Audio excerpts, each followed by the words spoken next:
Okay, I just got my new hose in the mail from Amazon today. It came in this nice little box. It is a 50-foot hose, and it does actually stretch when the water kind of goes in there. And it comes with a few different attachments for it.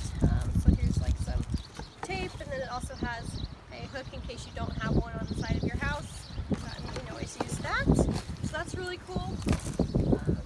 This itself has a stopper on it, so this is kind of closes the water off, and this kind of lets it flow into the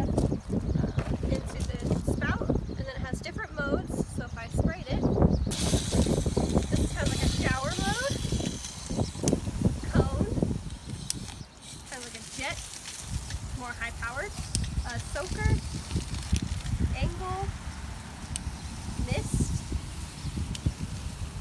kind of like a vertical shower.